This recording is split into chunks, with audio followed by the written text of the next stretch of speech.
They wrote it in the laws, ink still bleeds, treating women like soil, just planting seeds. She's gone, brain dead, not even awake, but the state's got a claim, gonna plant its stake. Say it's God's will, say it's life they protect, but they ain't the ones feeling pain or neglect. From Texas to Georgia, they set the trap, rights rolled back while they smile and clap. Gilead's here, this is true. Hey MAGA fools, they'll come for you too. So I'm gonna jet, see you later. I'm not gonna be a baby incubator.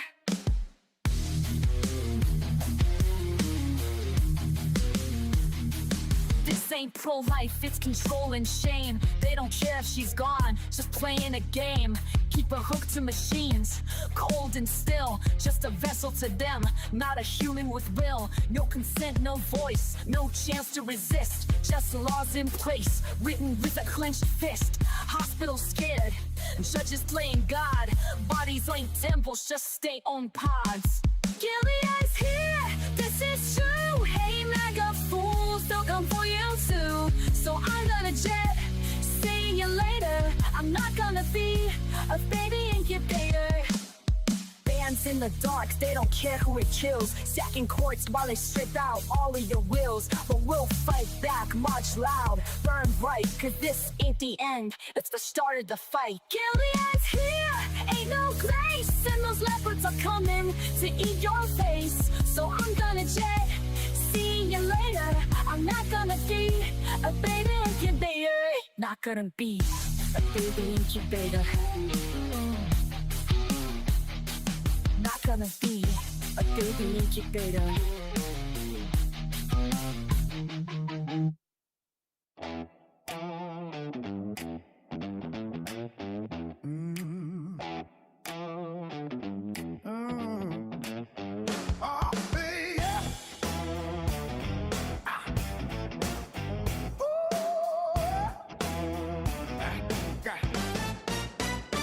He said nobody who healthcare could be so complicated. The Obamacare debate was 6 months litigated. Years of med school debt got capitalized. Insurance claim forms so high they nearly capsized. But he wouldn't know the frustration of trying to get prior authorization.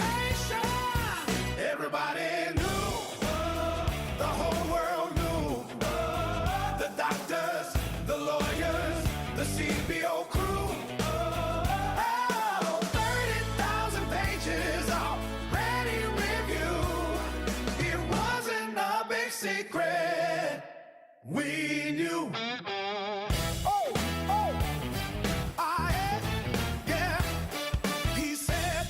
Don't realize Obama deported, but the porter-in-chief is what La Raza retorted.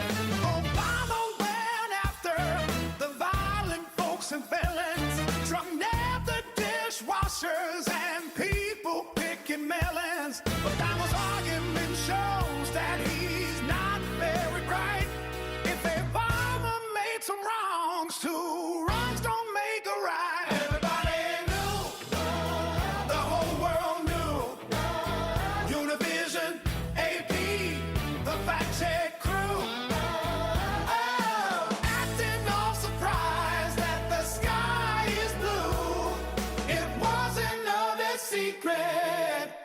We knew. He asked who knew a virus could be so contagious. Virologists blinked at someone so outrageous. He was surprised at how many countries existed. No wonder when the virus spread, he the one who missed it. Spread them out, slit red in every deadly hue. World Health Memo said we already knew. Everybody knew. Oh, the whole world knew. Oh, the lab coats, the leaders, and we were with the flu. Oh, the nations of the world, more than 192. We knew you unveiled oxygen like contraband air. Right six there. You sat down, claiming to discover chairs. War called money was his big surprise. Iraq has oil, can you believe your eyes? He said, we are divided, a surprise to no one thinking. And he was most surprised a Republican was Lincoln. Everybody knew, the whole world knew. The Christians, the Muslims, atheists, and the Jews. Like being shot, they have animals at the zoo. It wasn't a big secret. We knew. Everybody knew. Everybody knew. Everybody knew. Everybody knew. Gather round, everyone, and I'll tell you a tale about an orange-faced buffoon who should be in a jail. When people say he's done something that goes beyond the pale, he will shake his head and give this answer without fail. A hoax, he says it's all a hoax. When at a press conference or with misspelled keystrokes, he says he tells no lies and that he never jokes. Confronting with the truth, he'll say it's all a hoax. A modern Don Quixote, he hates the windmills, claiming to protect the birds and whales he says they kill. But don't believe that story, it's really just a shill. He just did not want to see them wild golfing on Scottish hills. A hoax, he said it's all a hoax. When at a press conference or with misspelled keystrokes, changing a storm path with black marker strokes. Confronted with the truth, he'll say it's all a hoax. Casting mail-in ballots is something that he's done. Now he wants to ban them for each and every one. He claims it for integrity in each election, but he won't believe the results unless it's him that's won. A hoax, he says it's all a hoax. When at a press conference or with misspelled keystrokes, they'll fool you with distractions like real sugar in Cokes. Confronting with the truth, he'll say it's all a hoax. He promised to release all the Epstein files that caused all the MAGA base to react with smiles. But how long has he put it off? It sure has been a while, and now he's calling this a hoax, protecting pedophiles. A hoax, he says it's all a hoax. When at a press conference or with misspelled keystrokes, he'll keep on gaslighting up until he croaks. Confronted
treason if chosen name.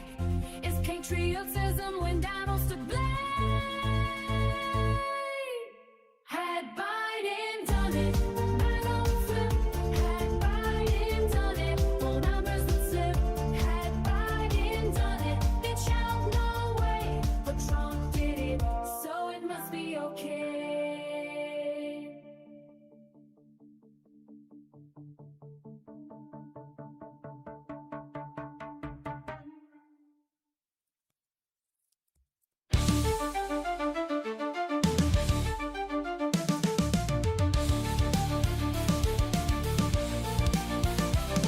A self-proclaimed king, a groper in chief, stealing our country, a crooked orange thief. Faux patriots who are poorly educated, wearing red hats and also unvaccinated. Liberal Dan will see us through. It's the best show that you're not listening to. So when you hear the call, animals unite. Liberal Dan Radio, talk from the left, that's right. A failing media that's barely treading water. They're too inept to fight this new world order. Corporate pigs are at the trough, hear the squeals. The swine won't bite the hands that feeds them meals. But Liberal Dan will see us flow. It's the best show that you're not listening to. So when you hear the call, animals unite. Liberal Dan Radio, talk from the left, that's right.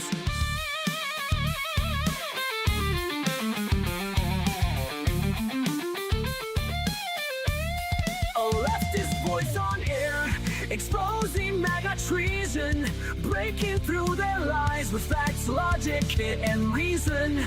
Unmasking hypocrisy, the truth will be our guide.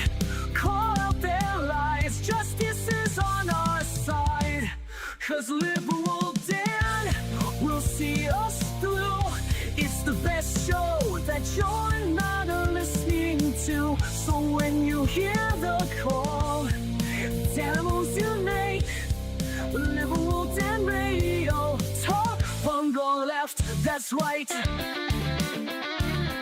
Liberal Dan Radio, talk from the left, that's right.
I thought it would automatically change. I'm still getting used to Restream. But yeah, let's see. Let's change the settings real quick because I look very pasty.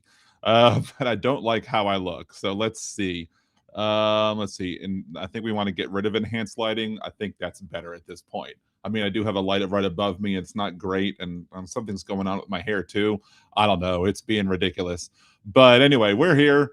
Liberal Dan Radio, talk from left. That's right. As always, live Mondays, Wednesdays, and Thursdays here on liberaldanradio.com or twitch.liberaldanradio.com. So you can join us here. Yeah, I know. 17 people are going to say muted until you actually hear that I wasn't unmuted. I only need one. Anyway, I am wearing the Liberal Dan Radio Al Gore Needs More Rhythm shirt. So remember, Al Gore does need more rhythm. To smash that like, hit that share, and all that other good stuff that you need to do to help promote the show and help the show be as good as it is. You know, as old Donald Trump says, it is what it is. thank you, Donald. And I'm still on the old computer. I'm still on the bad work computer that can't handle much, but I did manage to, from my Microsoft OneDrive, download everything. Am I still muted? Like, hold on. It looks, I mean, it's here. Like, are you not hearing me? Let me see. No, I'm not muted anymore. So I don't know why y'all are still saying muted. Anyway, so let us go. Let's see if I can open this up real quick and see how it looks. And we're gonna see in a second. I might be able to do another thing different than what I was previously able to do in previous shows, just to see. Yeah, that looks like it might work. I don't know. We'll put that in a little later. Anyway, so hey Jolie, hey Aaron, both of you, thank you both for joining. Appreciate y'all very much. Again, as I was saying, we do have more sounds. I did manage to download more sounds from my OneDrive. So I said, well, let's see how we say that. Acetaminophen. So I have more than just the "had Biden done it" clip. I now have most of the normal sounds that I would normally regularly play on the show. They're readily available. Unfortunately, I can't have both the chat and the sounds open at the same time. And I could have it if it was if I had the app downloaded and installed, but you can't log in using Google with the app. You can only use username and password, and because I use Google, I don't have a username and password, so I can't use the app to have the chat over.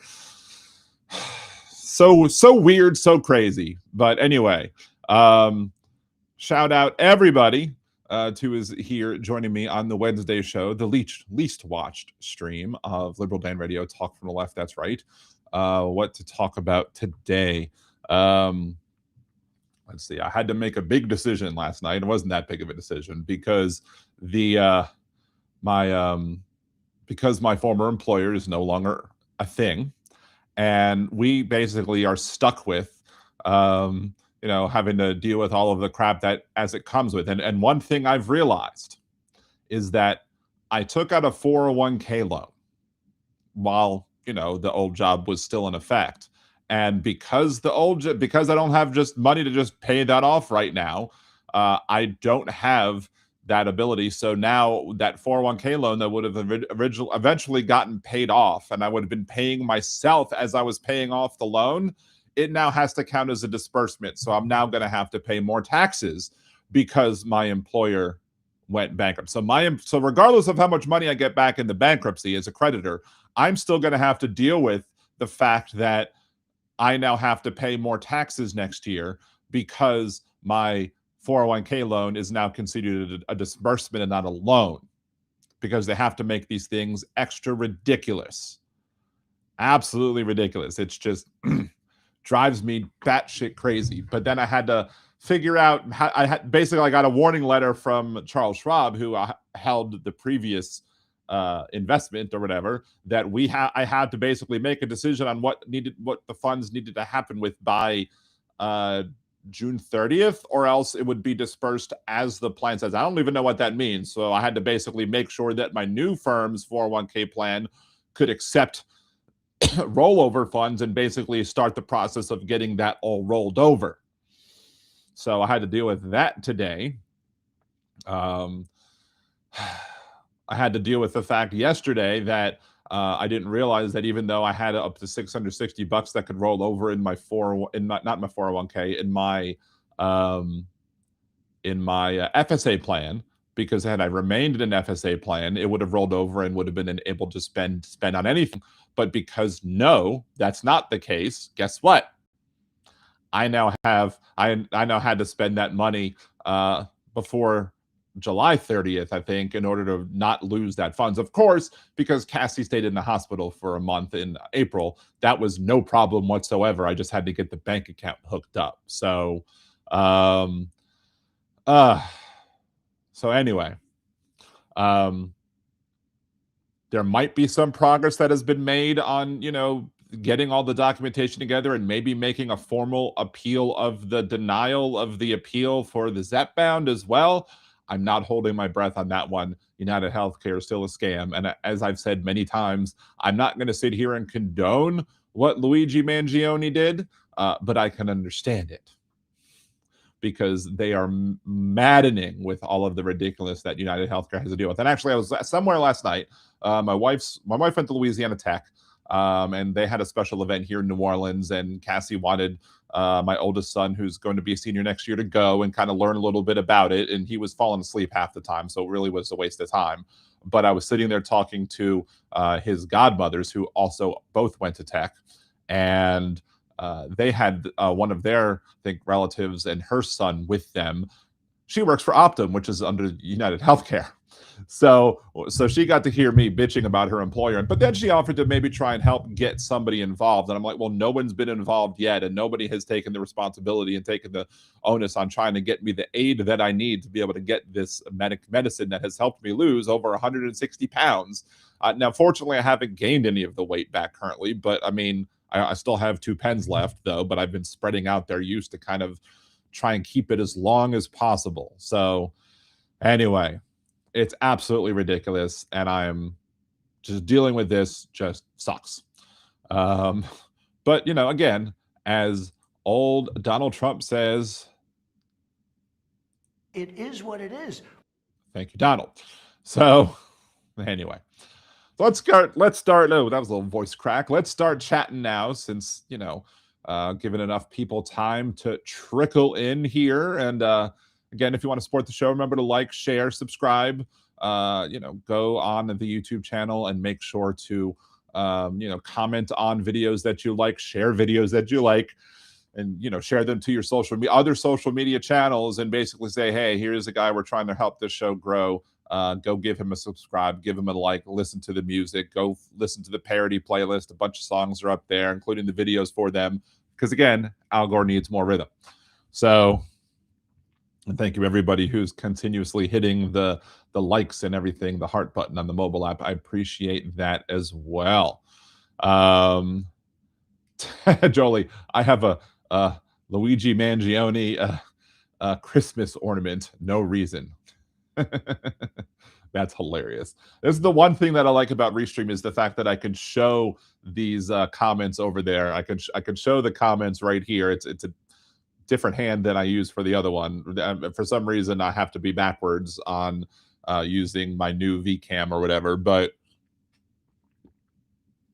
thank you for the sharing of the link, Jolie. Appreciate you. We'll also put that up and show that on there. But yeah, that's the link to help. Then there's also Liberal Dan on Venmo. You can Venmo me, just do friends and family. There's Buy Me a Cider. Go to liberaldan.com, click the Buy Me a Cider button, or go to buymeacoffee.com/liberaldanradio. Patreon.com/liberaldan to support me monthly. Super chat, super stickers, all that fun stuff. So anyway, let's talk about some of the stuff that is going on in this country that is absolutely ridiculous. I do have a bunch of stuff to talk about today. Fortunately, I was able to do a little bit more show prep because, I was off last night. Wasn't expecting to have the time to work on it last night because I was expecting to have to fix my toilet that's having some issues, but the part that was supposed to come in from Amazon overnight didn't. So again, and then it started almost overflowing, and I just would like a week where just nothing goes wrong. I don't even have to have things go great. I just want a week where nothing goes wrong. I don't think that's too much to ask. Anyway, we are, let's see, what are we at? We're about almost a half an hour into the show, including the music, and we haven't even talked about any issues yet. But, I like to give my life updates, so to speak, or whatever. So let's see. First and foremost, Iran I guess one of the shorter topics to talk about. We have the Iran war still going on. We have the ceasefire. Apparently, supposedly, Iran shot down a helicopter. I thought they were all out of munitions. I thought that we had completely defeated them, decimated, destroyed them, etc. According to Trump, they had no capabilities of doing anything. But yet they were able to shoot down one of our helicopters. How'd that happen? Huh? Doesn't make any sense. Someone's lying. Trump lying. I know you're very shocked to hear that Trump is lying. Maybe I should have told you how to sit down first before telling you this shocking news that, Donald Trump, told a lie about something. But then all these conservatives are out there pushing the whole false narrative that Iran has been at war with us for 47 years. That's not true whatsoever. Iran, people in Iran have said death to America. Fine. That's something that, they'll say or whatever. But that's not a formal declaration of war. And it's silly to think otherwise.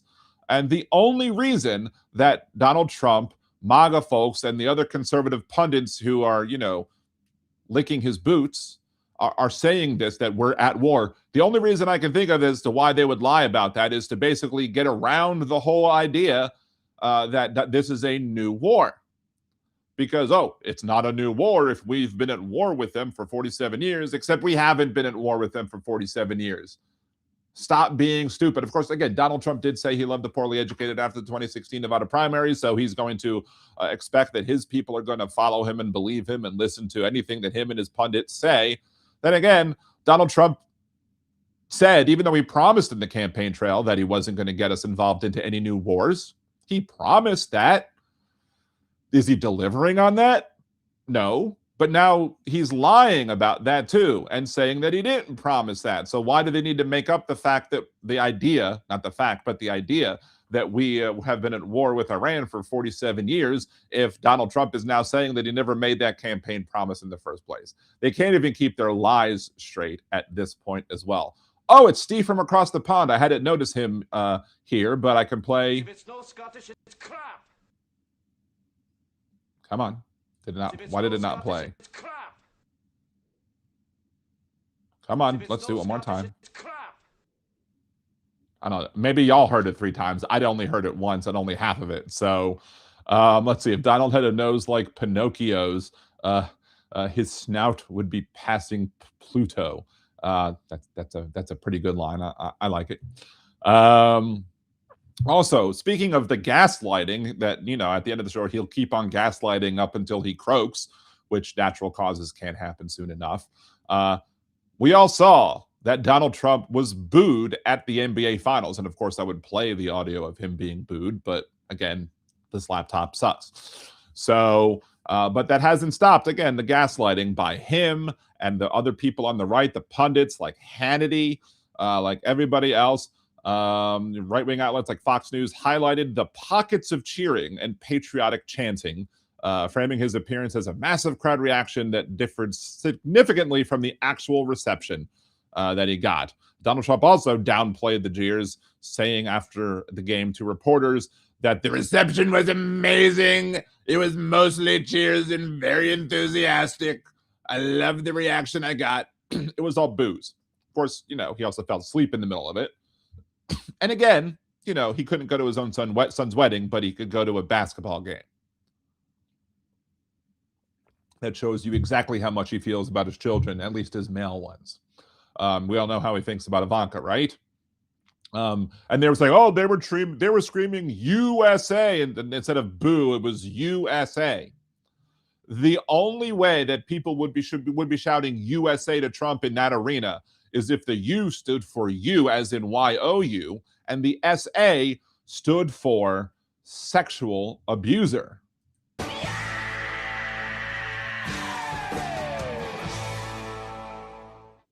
Yeah, so what else we got going on? So we got Graham Plattner, who officially won Maine's primary. Of course, there was no real risk that he was going to lose the primary. There are some people who are making big deal over the fact that, look, Graham Plattner won despite all these scandals. His opponent dropped out. She stopped campaigning.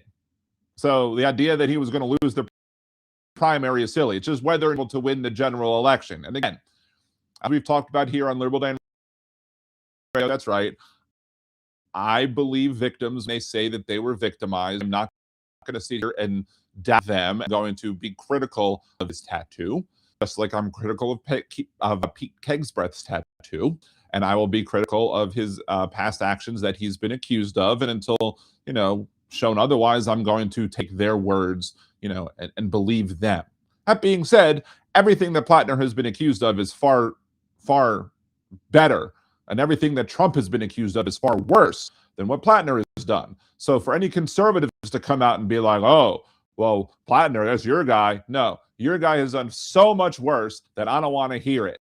I do not want to hear jack or shit about anything that Plattner did by anybody who's still supporting Donald Trump. And you have TDS, you have TDS. The only derangement is still supporting this piece of shit president, the pedo protector, the Epstein wingman, the serial groper, the guy who admitted to violating people's consent. I don't want to hear it from y'all, MAGA. Don't want to hear it from y'all one bit. So he won, and we will see if he'll be able to defeat Susan Collins in the fall. And Susan Collins has done everything possible to support Trump as much as possible. There are some instances where she went against Trump, like in the first term when McCain cast that surprise vote to not overturn or repeal the Affordable Care Act. Collins also was one of those no votes. But still, the amount of times that she's actually stood up to Trump is few and far between, and she's not a reliable person. And if you're going to continue to support this president, then you are a danger, clear and present danger to this country, and need to be removed from office as soon as possible. So if we have to deal with Graham Plattner for six years or whatever, just to help get rid of, these pieces of shit in the Senate who are supporting Trump pretty much no matter what, then absolutely I will support that 100%.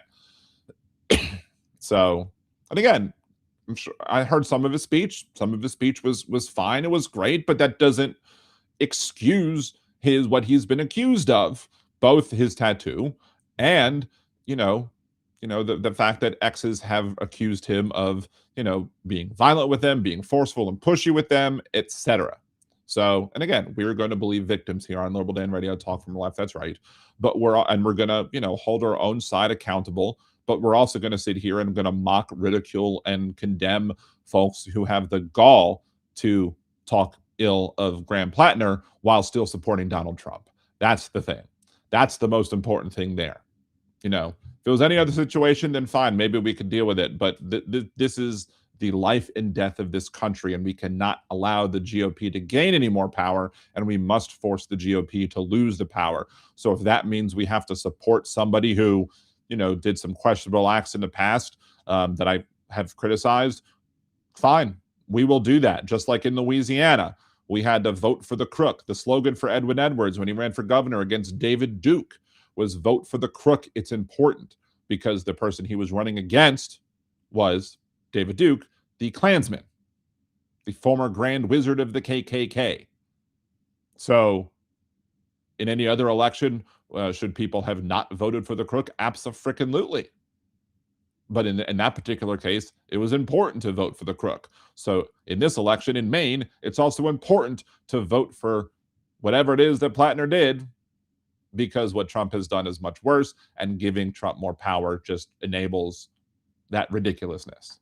There's also some stuff I wanted to talk about as it pertains to Trump as it comes to, the whole World Cup thing and how they're being shitty. And that might be a topic that I talk about tomorrow. I haven't really prepared to talk about that much, if at all.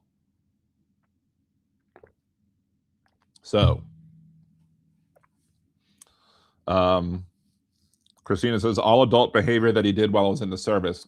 I don't know if he was in the service when he grabbed, when his ex-girlfriend said that he grabbed her. I don't think he was in the service for that.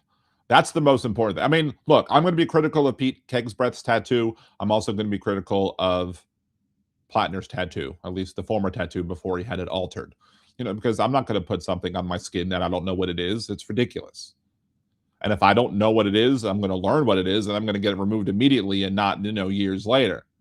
But the thing that more concerns me is less about the tattoo and more about any claims of, violence that are being made by exes, by him, forcing people either in or out of an Uber or whatever, or, into a room, or preventing them from leaving or whatever. Again, I don't want to go into all of the details about it, but again, I'm going to believe the person who says that he did things that were wrong to her. And then, he could just say, look, I apologize for, if there was a misinterpretation of whatever it was done, if whatever, instead of, saying, look, she has a different recollection, but I'm sorry if she felt that way. He basically tried to discredit her as saying like, oh, that's a MAGA plant, a Republican plant or something. If there's evidence of that, fine, by all means. Because we believe victims here on Liberal Dan Radio, Talk from Life. That's right. Until there's stories that come out about those victims that then prove them to not be victims. So, yeah, Treva, he removed the tattoo 3 days after he found out it was too close to the mustache man type symbols, but he still got it. And what the idea, like, again, I'm not putting anything on my skin that I don't know what it is. So I refuse to believe that he didn't know what it was when it had it done. And he's just trying to make excuses for doing it. But that being said, again, I hope Maine votes for him, because re-electing Susan Collins is worse for this country. And it's more important for this country to replace Republicans with Democrats, even if those Democrats are pieces of shit. Simple as that. That's my stance on it. You vote for the piece of shit. It's important. I don't know if that goes well on a campaign slogan or a campaign flyer or a t-shirt, but I'll say it here. Vote for the piece of shit. It's important, because if he's a piece of shit, he's going to be fighting against the other piece of shit. And sometimes you need pieces of shit to fight against other pieces of shit, right? So anyway, speaking of pieces of shit, one of the main things I wanted to talk about on the show was the fact that former DeRidder mayor Misty Roberts had previously been found guilty of carnal knowledge of a juvenile and indecent behavior with a juvenile, both felonies involving a 16-year-old, while she was mayor of DeRidder. It occurred in July 2024 at her home during an alcohol-fueled pool party for her child. A Beauregard Parish jury delivered the guilty verdict after a week-long trial, and after a sentence of up to 17 years was requested by prosecutors. Again, 17 years was the requested amount that they had wanted to put her in prison for. Judge Kent Savoy suspended 2 concurrent 5-year prison terms. So he was going to say 5 years in prison, but then do them concurrent, not consecutive, but concurrent, so that the same damn time. So it's just basically, in effect, 1 5-year prison term, and instead sentence her to 90 days in jail following probation with mandatory counseling, drug testing, and no contact with the victim. And then she opted in to surrender directly to Beauregard Parish Jail to serve her time rather than posting an appeal bond. So she's going to serve, I guess, maybe while she's appealing, she's going to just sit there and hope to have that, I guess, count towards time served. I don't know. But more details about the case. So you have what was interesting is that a former DoorDash delivery driver had testified in the trial that he had delivered Plan B to the home of the former Louisiana mayor after she at the time, I guess the article is written allegedly, and the article says allegedly had sex with. No, it's now she's now been found guilty of unlawful, carnal knowledge with a juvenile. So that's not sex, that's a crime. As you have to say on TikTok, grape. Although I'm not streaming to TikTok right now because I'm not on my old computer. Misty Roberts, who was serving as mayor of DeRidder at the time of the incident, was found guilty of carnal knowledge of a juvenile and indecent behavior with a juvenile. And then, she was at the home with a teen at a house party for her kid. DoorDash driver Paul Smith told the jury February 27th that he had delivered the emergency contraceptive to the address for a customer named Misty. Smith testified, according to the outlet, that he'd recognized the home belonging to the former mayor because he had previously taken his children trick-or-treating there before. When he saw that she'd been arrested and accused of the crime she was later convicted of. He thought that the delivery may have been related to the incident. You think? Jurors also hold testimony from both her son and her nephew, both of whom were at the party that night, and 2 child advocacy experts or interviewers who had spoken with the teens after the incident. Her own son, told the interviewer that was played for the jury that his mom had thrown him a pool party to celebrate his birthday and even purchased alcohol for his friends. She purchased alcohol for his friends, y'all. What a great mother. What a great mayor. During the party, Roberts went upstairs with one of the friends of her son. And then when the son went to go up there and see what they were doing, the son found them together. So she didn't even lock the goddamn door. He's like, they were just like they were having sex, he said at the time. He alleged in an interview that the mother had been drunk and later didn't remember what happened. Being drunk doesn't get you out of a crime. Again, if you are drunk and you're driving and you kill somebody, being drunk doesn't absolve you of that crime. Being drunk doesn't absolve you of committing crimes against children. So her drunkenness is irrelevant in this case. Now, might there be a situation where you might say that the friend took advantage or whatever? Maybe, I don't know. But apparently the prosecutors didn't think that was the case because he was the minor and she was an adult throwing an alcohol-fueled party and then bringing a kid upstairs and violating it, because that's what it was. I don't want to hear from oh, he was a lucky kid. I wish I had parents like that. I wish my friend's mom was hot like that and would have done. No, it's a violation. It's a consent violation. It's a crime. And while you might have liked it, it still would have been illegal for them to do it to you.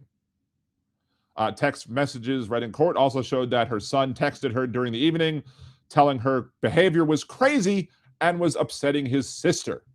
When cross-examined on the stand by the defense attorney, he told the court that he couldn't be sure what he saw the light, but his human mind, it looked like they were doing it. Robert's nephew told the court that he had used his phone camera to try and see what was happening in the room with the victim, who had been 16 years old at the time. Although he couldn't remember if he hit record, he said he never sent the video to anyone and later wiped his Snapchat memories.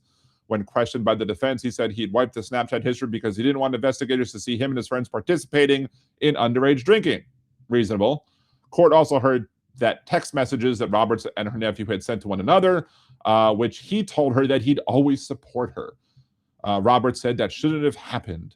I'm scared to death. But Roberts' defense attorney pointed out that in that text message, she never admitted to the crimes that she committed. Hey, Big Hook, good to see you. Her daughter also took the stand to testify as her own interview with the child advocates was played. She told the interviewer that she'd seen her mother and the victim on top of each other that night. Again, mother of the year here, folks. Allowing them to, lock the damn door if you're going to be doing that with your kids in the house. But again, there are other people's kids in the house too. Misty Roberts' best friend described the night as a night of chaos. The mother of Roberts' nephew, Jill Weaver, who identified herself as Roberts' best friend, testified that in the aftermath of the incident, she had texted her son, told him to lie till you die about what he'd seen that night. And again, another candidate for Mother of the Year. Weaver went to Roberts' home that night after getting concerning text messages from her son that Roberts was ranting and raving, and she arrived to find Roberts in a fight with Roberts' son. She alleged they were arguing because Robert had, quote, effed his best friend. The whole night was a lot, said Weaver on the stand. It was chaos. Yeah, it was a lot. She committed crimes with your son in the house. And you're trying to protect your criminal friend to say that your son should lie on her behalf.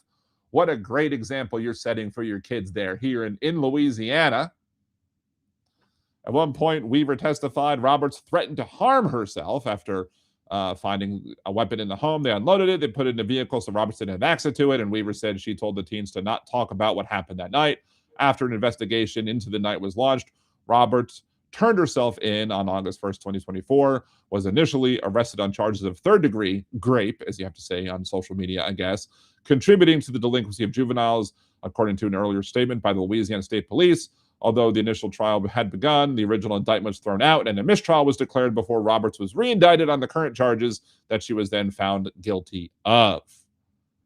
Again, I tried to get a sort of bullet point on ChatGPT to try and kind of go through what was going on, and ChatGPT was like, we can't tell you that information.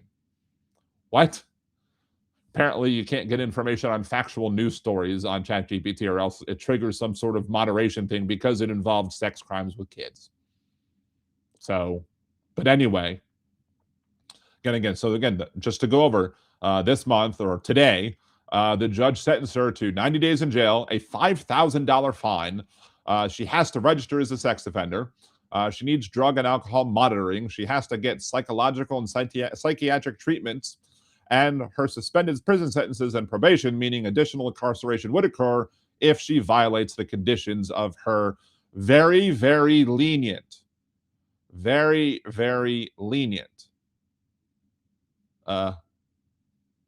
sentencing. So yeah, ridiculous. Absolutely 100% ridiculous. Oh God, Molly, hurrah, finally caught you live in the hospital recovering from a car accident. Holy crap. I mean, in the hospital recovering, I hope you're doing okay. I hope it's not permanent injuries. I hope you feel better. Jeez, that's crazy. I'm very sorry to hear that. I had another friend of mine who was also involved in a recent car accident, but that was just a minor rear ending and she wasn't injured, fortunately. But still, man, I'm sorry, Molly. I hope you feel better very, very quickly. Yes, Big Hook. Louisiana has the worst people in power. You can say that again. See if he does. Anyway, but that's not the only story I wanted to talk about tonight, because there's another story I wanted to talk about. And that's the story of Karmelo Anthony. Karmelo Anthony with a K, not Karmelo Anthony with a C. Karmelo Anthony with a C is the basketball player, the NBA player, played for the Knicks and other teams, I believe. But Karmelo Anthony with a K was found guilty. He was charged with murder under Texas law in the fatal stabbing of a 17-year-old Austin Metcalf at a high school track meet in Frisco, Texas on April 2nd of 2025. He was later indicted for first-degree murder and tried it as an adult because he was 17 at the time. So a district track and field championship was being held at the stadium in Frisco during rainy weather. Students from different schools were sheltering under team tents. Karmelo Anthony, a student from a different school, was standing sheltering under a tent designated for Memorial High School athletes, where Austin Metcalf and teammates had been gathered.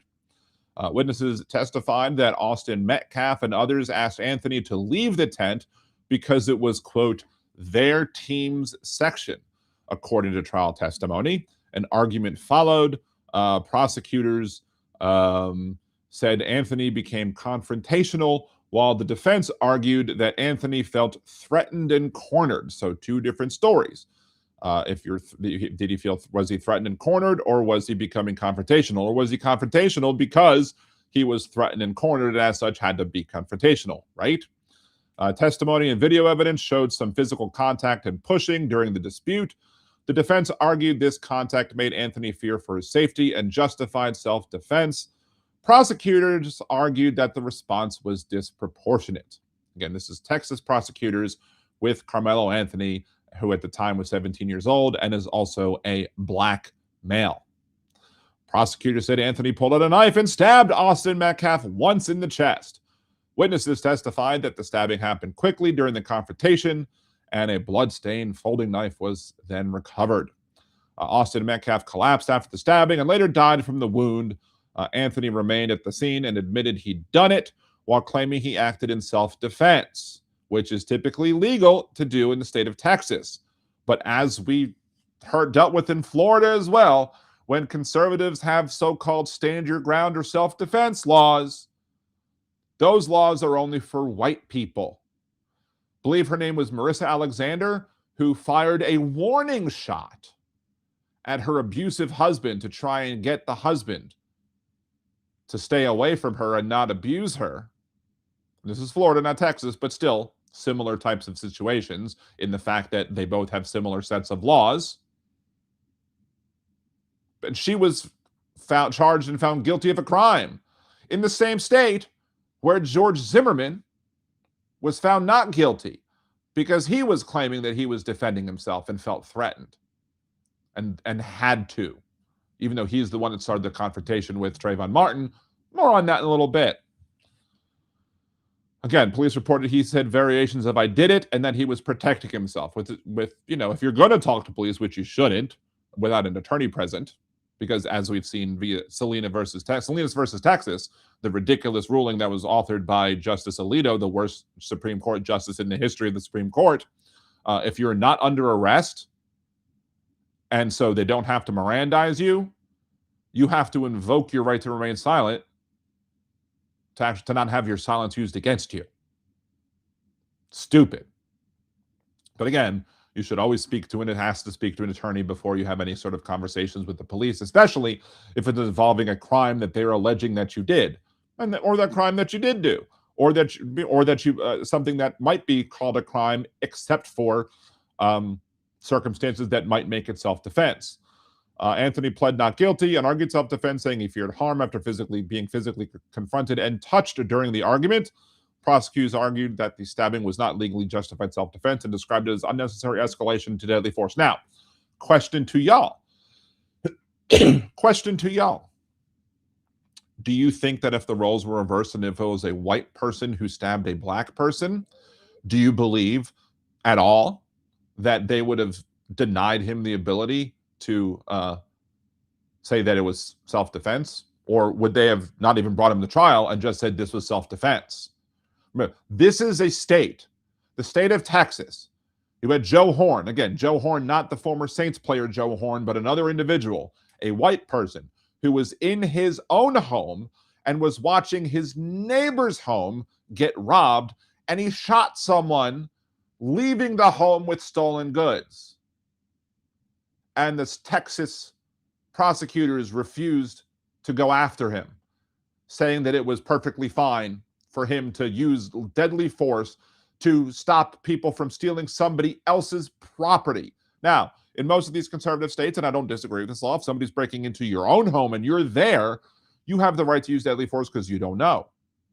Doesn't have to be an actual threat. They don't have to actually, you don't have to see the knife. You don't have to see a gun. They don't have to verbally threaten you. Somebody forcibly breaking into your house is enough to use lethal force, and I'm not going to say that I'm against that sort of law. Those laws don't say that you can shoot somebody who's leaving somebody else's house with somebody else's property. They're no longer at that. You should only be using lethal force.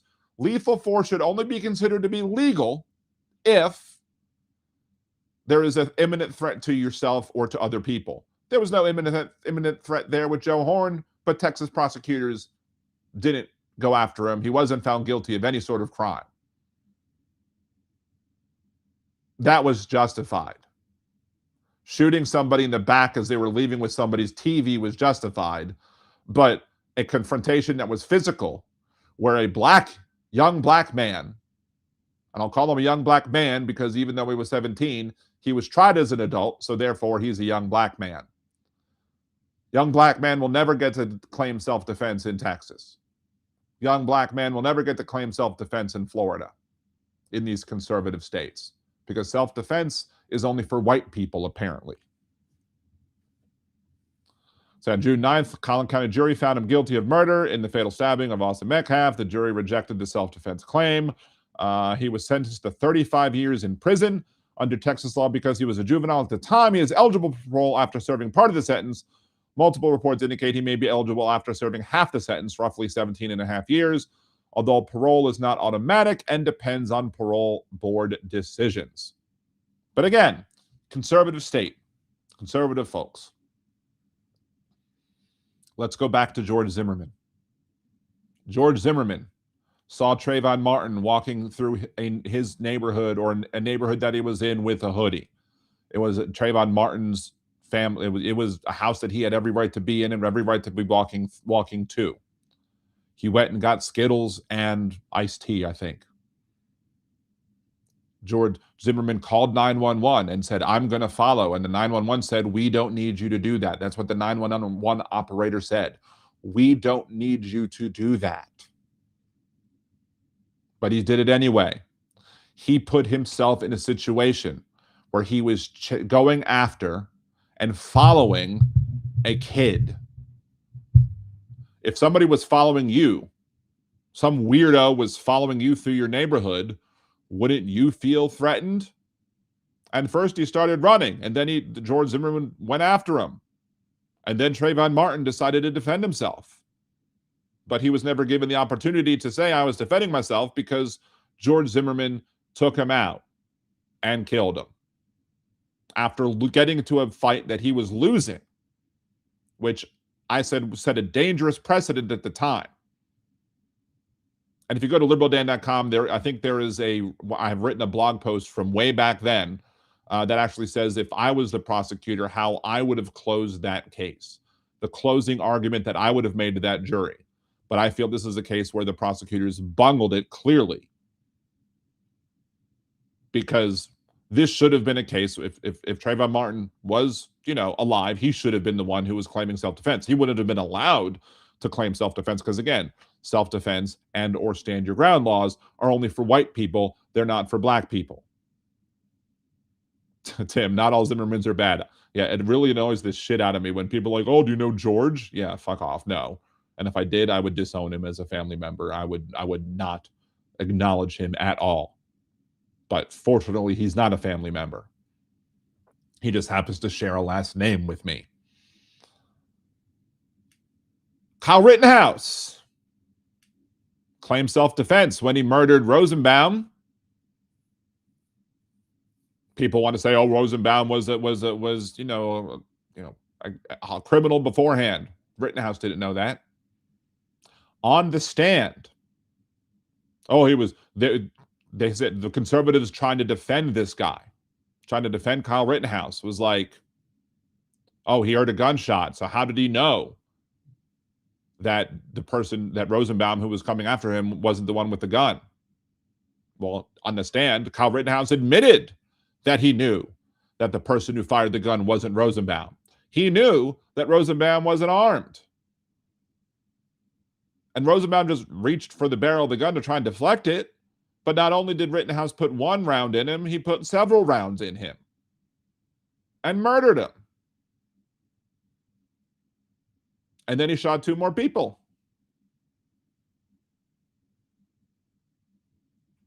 Self-defense was allowed, even though he was there to defend the property using a rifle that he wasn't supposed to have on him. For some reason, that wasn't allowed to be brought into the trial.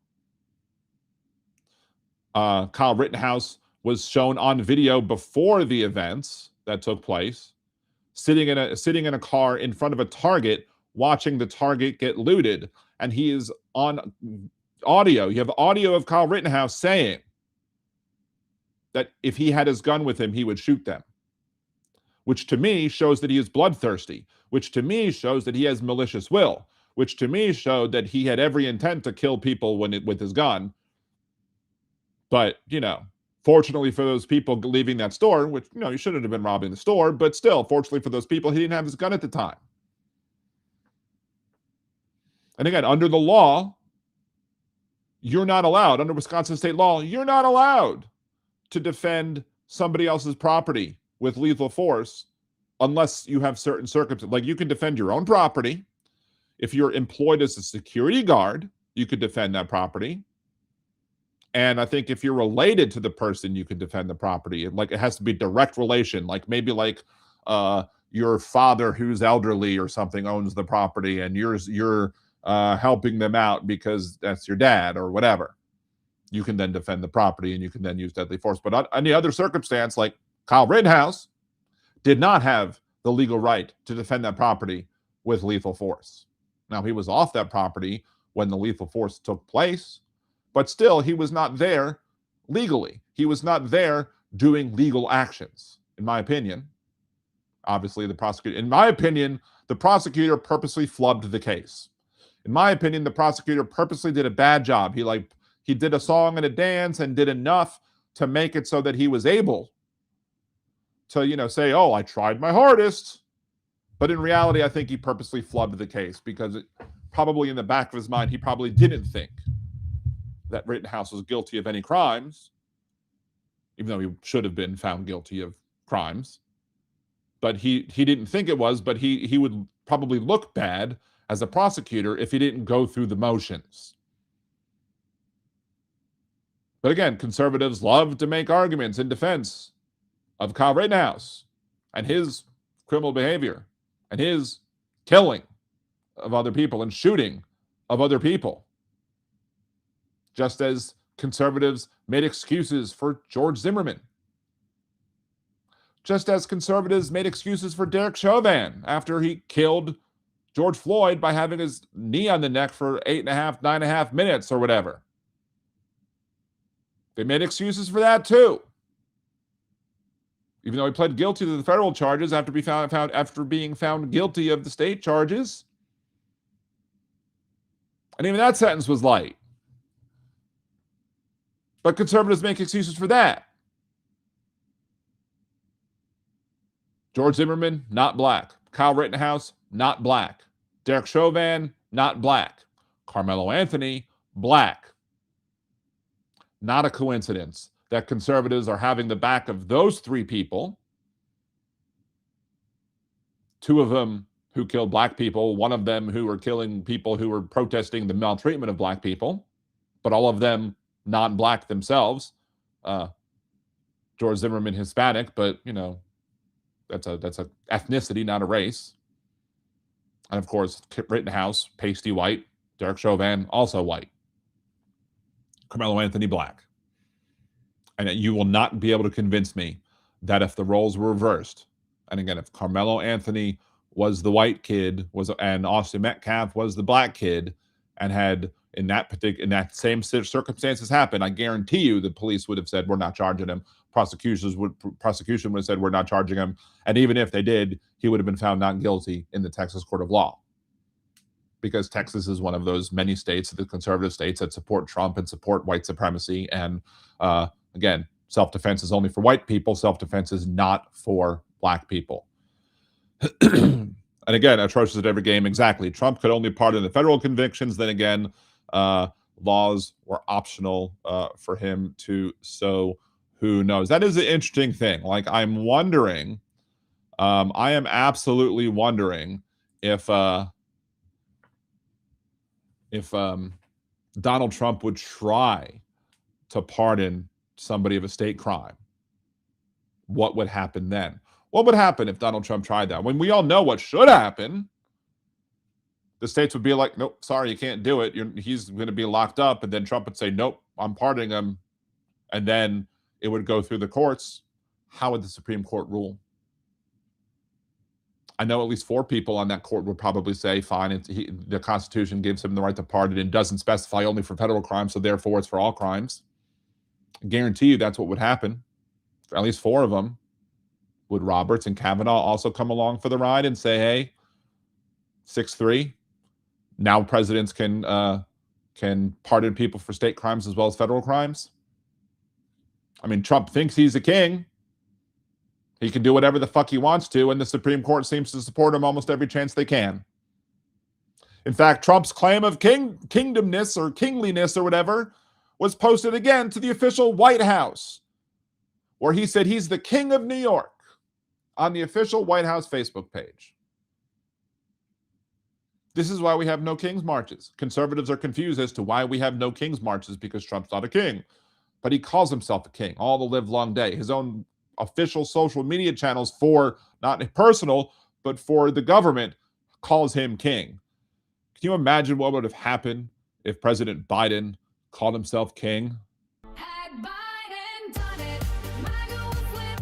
Had Biden done it, whole numbers would flip. Had Biden done it, they'd scream foul play. But Trump did it, so it must be okay.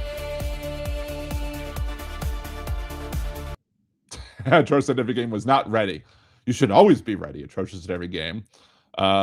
Because, we can jump sounds on you all the time.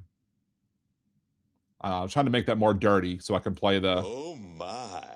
Because I think you might have missed the fact that I uploaded some more of my board sounds that I was able to find because I went to my OneDrive and was able to find most of what was saved. I didn't save everything, and not everything I captured, but I was able to save most of it.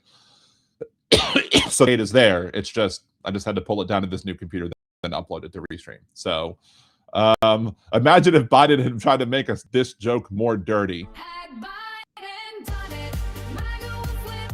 Had Biden done it, whole numbers would flip. Had Biden done it, they'd scream foul play. But Trump did it, so it must be okay. Anyway, so if you're listening after the show and you want to leave your comments below, I would absolutely love to hear how you think about my proposition here that had Karmelo Anthony been white and his victim been black, would Texas have also gone after him, or would we have seen another double standard with conservatism as we've seen in many other cases in the past as it pertains to self-defense and what conservatives can do and what liberals are not, because what conservatives will allow for white people and won't allow for black people, right? Atrocious. Jill did that once. She said, I got asked how our marriage lasted this long. I said good sex. Joe was trying hard not to burst out laughing. Oh my. There you go. We got an oh my. So, to Big Hook and everybody else, I've said I've not tried this yet.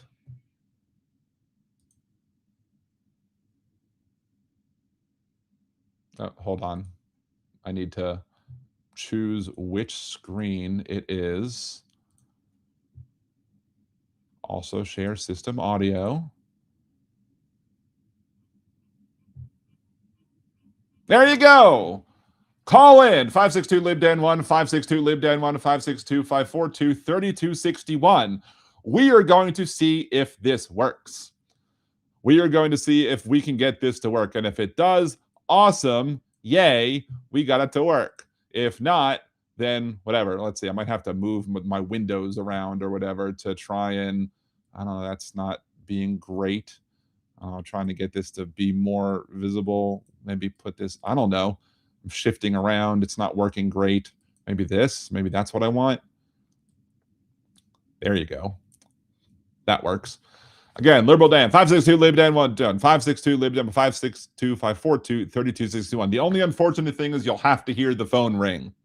You're going to have to hear the phone ring. I apologize because I usually try to get it where you don't have to hear the phone ring. But you'll have to hear the phone ring if it works. So let's see. Big Hook. If the Dems refuse to stack the court, then everything for saving America will be for naught. Exactly. We need 13 Supreme Court justices on the court, and we need to have it done by the next Democratic president. So, hey, Vasantha, good to see you. Hey, Roxanne. Haven't seen much of anything. Let's see. I wish I could just move this around, but for some reason it's not. Maybe this, maybe that's better. That works. That's a little better at least. I mean, it still kind of blocks off the text, but like I can move the text around with no problem, but I can't move this up, which is driving me. I can't move the window with my image up. If I shift it around, I don't know.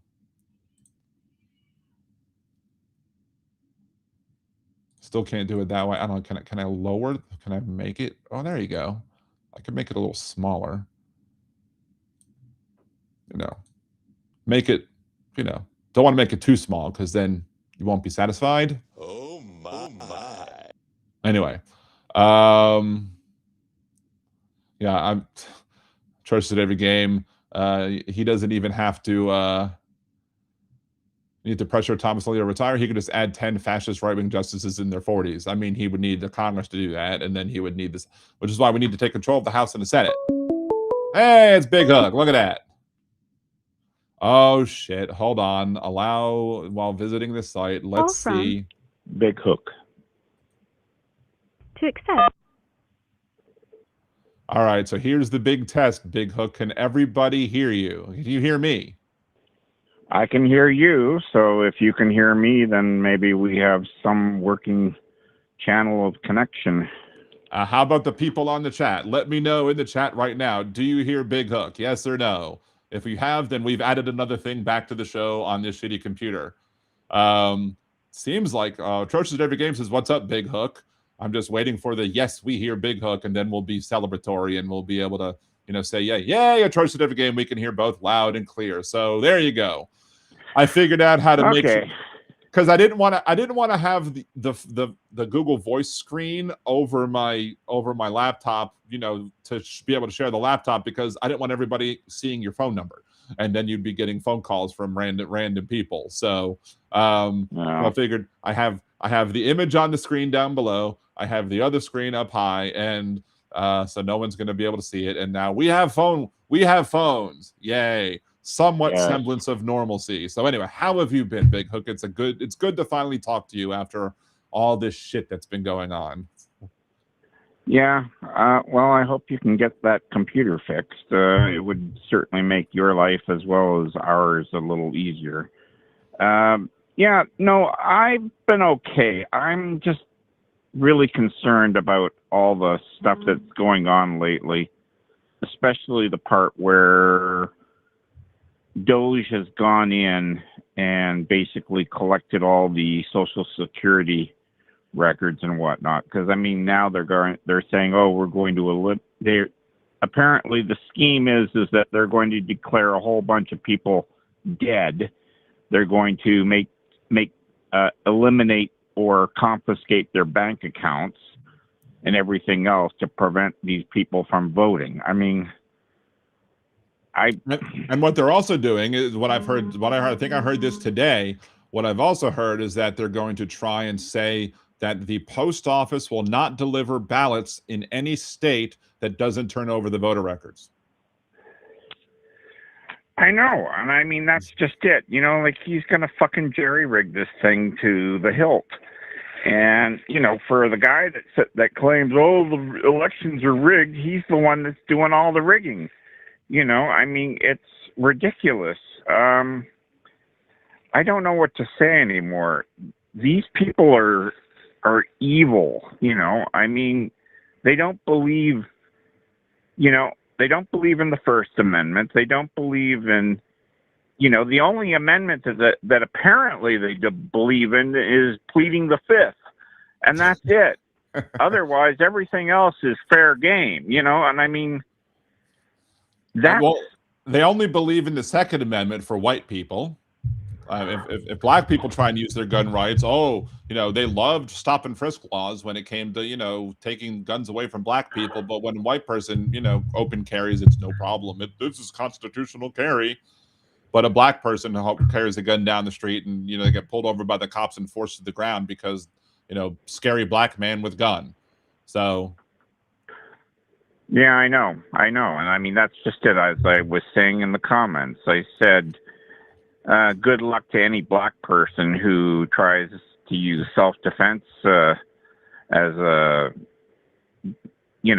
with a stand your ground claim, because, especially in red states. Well, stand your ground laws are pretty much only going to be in red states. So, yeah. But, yeah, again, self-defense, stand your ground, and the Second Amendment are only for white people. Black people try and use them, they're going to get screwed. A cop sees a black person, was it Tamir Rice?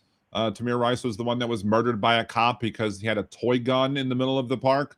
A police officer sees a black kid with a toy gun, they use deadly force. And again, conservatives justify that action too.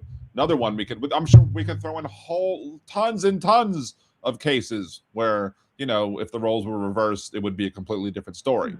But, a white guy walks around with a gun and, they're like, oh, okay, that's fine. As long as it's not near Trump, I guess.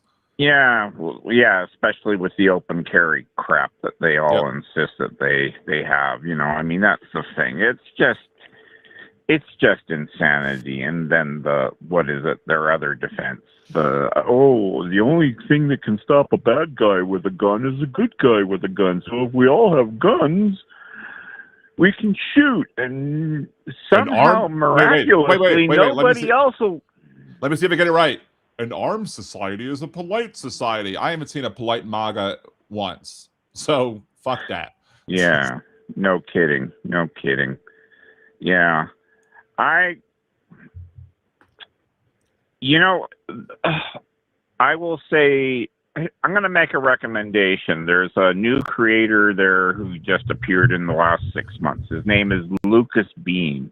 And he's been doing the psychology breakdowns of why these people are as awful as they truly are. And I would recommend everybody go and check that out. And I gotta hand it to Academic Dissent as well. She has just been putting out killer material lately and educating the masses on such a profound level. It's just unreal.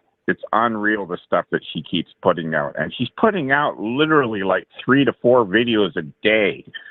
I mean, I love this lady. She gets it, and she's absolutely nonpartisan, and she tells it like it is, which is very, very refreshing. And if you don't know the history of how we got to this place, she's got it down to the bone and has all the cliff notes for you.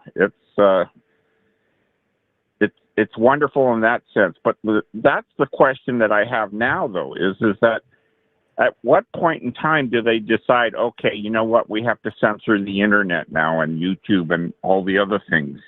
Because they're going after mass media now, and then the next one will be, the internet and YouTube, as well as, they I don't will know. Absolutely silence dissent. They will silence all dissent because, they got Colbert fired. They tried to fire Jimmy Kimmel. They're going to fire. They're going to go after anybody who dares to say mean things about the president. Like, I'm not going to shut up, but it's very well possible that they could try and come in and shut Stephanie Miller up, try and get pressure YouTube to clamp down on people and try and, aggressively go after, probably start off with the bigger shows first and then I'll trickle all the way down to the peons like me. But I mean, I shouldn't say peon about Donald Trump because he might view that as an invitation. But anyway. Come on. You know how much he loves everything golden, especially showers, right? Exactly. He likes golden showers, but the other stuff is pyrite. Yeah, I know. But that's the thing too, though. Every Republican president has basically gone and taken extreme measures, whether it be the Vietnam War, whether it be Bush, going in Iraq and then going into Afghanistan, and then basically all the surveillance stuff that Snowden revealed that they did, along with all the FISA stuff now that they're trying to work around now, trying to make it that way the FISA courts don't operate properly. And they say, oh, when the FISA actually makes a correct ruling, oh, that's a liberal justice making that, and that's unfair. We can't have that. We think that the FISA courts now are stocked with, holy crap. They just cannot stop crying when they see something, when they see a fair judgment come down. They're like, oh, what do you mean my second cousin can't get away with murder? What are you saying? What is the world coming to when we can't be racist, bigots, and, at this point, Louisiana is going to become lynching Leanna, right? I mean, I don't know. I mean, Mike Johnson said that he's going to try and take away Medicare, Social Security, all the social safety net. I mean, and then what do you do? We're pro kids. You're cutting food stamps. You're cutting Medicaid. You can't say that you're pro kids if you're going to make it harder for kids to be alive. Like, I had this argument with somebody on Facebook earlier today over the fact that, they were trying to, fear monger about like trans kids or whatever. And I'm like, y'all don't give a shit about kids. Y'all don't give a crap whatsoever. First of all, you think that these people are out here all getting, having their parts chopped off, below the belt, and they're not. No place is doing that whatsoever. And all of a sudden it's like, You know, oh, well, we care about the kids. Fuck no, you only care about embryos and fetuses, and then you only claim to care about kids when you're villainizing trans folk to make political points. Like, oh, I Like, know, and I mean, this is just it. But that's the thing. They tell a lie. They initiate a fear response, which then turns into anger, which then allows them to do even more horrid shit. And they'll claim, oh, it's in the defense of America. We know better how to defend everything. And, you know, and I mean, as Texas Paul was saying, he said the military is just a complete overstep. You know, I mean, what have we done? We've gone and invaded countries and done all kinds of horrid shit. And guess what? None of those countries have changed. We said, oh, we're going to install democracy. It never fucking works out. You know, and that's the thing. The Republicans drag us into these, you know, decade-long conflicts, and, you know, everybody pays through the nose, and yet you can't have health care. You can't have Social Security properly funded. Oh, you can't tax the billionaires. Oh, you can't go after anybody who profits from the agenda that the Republicans put forward. I mean, and they go, oh, but we're proud, patriotic Americans. And it's like, you're getting fucking Americans killed. right. Unnecessarily. You're starting shit where it doesn't need to be started. You know, if you took half of that money and you put it into the social welfare of the general Americans, you know, whether it be universal health care, you know, free college, you know, and then use whatever is remainder after you've fulfilled all the things that society needs to be able to operate, you know, on a sane level without suffering, you could easily go and take that money and send it to some of the other countries that need help, who are suffering. Because, you know, like the way Trump has been operating, he's like he's trying to kill the fucking planet. Yep. You know, I mean, fertilizer isn't getting out there, so what's going to happen? You know, you're going to get half, if not a third, of your crop yields. You know, the countries that need the fertilizer in Africa as well as the Middle East are not getting it. So guess what's going to happen there? Same thing. You're going to, you know, the supply goes down, so it becomes cost prohibitive for poor countries to be able to get that. So then they have to do without. They're going to have starvation, droughts, and mass deaths, and it's all going to be because Donald Trump had to wave his tiny willy around and you know, bomb Iran for stupid reasons. But not only that, but here's the thing.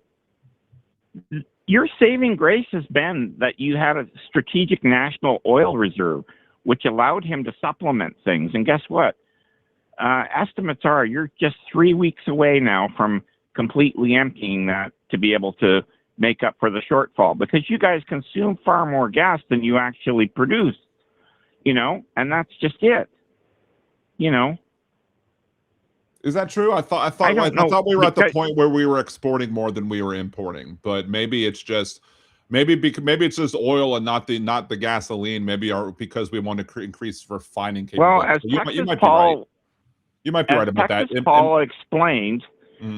Texas Paul explained, he said the oil that you guys produce, some of it is great for certain things, but when you mix it in with the Canadian crude, you need to mix it with other types of oil to make it work. And guess what?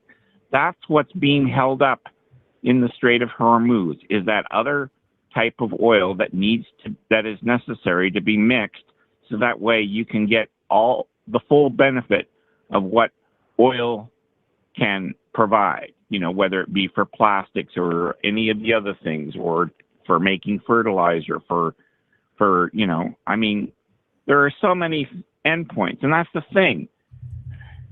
It's when they say, oh, it's really quite simple, and it's like, no, it's not. It's fucking complex. You're looking at over 100 years of oil and gas engineering that brought us to the point where, you know, we are now, where we take every possible means to make use of the oil completely and not provide, you know, make quite as much toxic, you know, mess afterwards. And that's just it, you know, and that's the thing.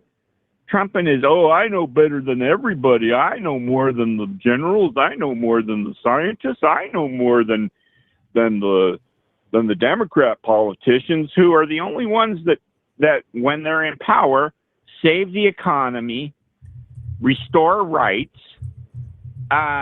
you know, keep us out of wars, you know, and try to give people a means to exist, which, you know, I mean, that's the thing.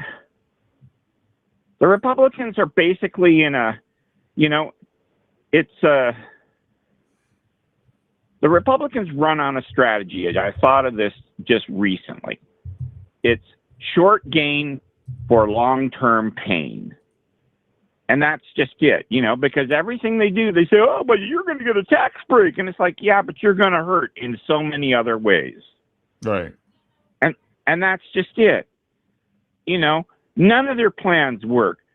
Oh, well, we're going to do block grants. No, that doesn't fucking work. Oh, we're going to try and privatize everything and tell the insurance companies to do this. And what happened? Oh, insurance companies now deny all the fucking time. They make you jump through paperwork hoops all the time, hoping that you'll get frustrated and give up. Right. In the meantime, you go fucking bankrupt. Yep. You know, I mean, like, you guys, I honestly don't understand how you guys survive down there. I really don't. I mean, financially, I'm just barely hanging on. Mentally, it's even harder. But it's tough, and I don't know. I don't know how this country survives, you know, more of this bullshit. If we can't figure out a way to at least stop the bleeding by getting at least one house, if not both, we're fucked. Like, I mean, yeah. And that's the thing. And he's already, like I said, he's trying to remove voters by declaring them dead and taking away their social security number as well. And I mean, here's the thing as well. Do you think, here's the question I have. The last election seemed rather suspect because it seemed like all the momentum was going for Kamala. Right. And then all of a sudden, for some inexplicable reason, Trump wins just by enough margin to make it that he doesn't have to have recounts. Right. And it's like, and then you're like, oh, and Elon said, oh, well, he fixed it. And that, and Trump said, oh,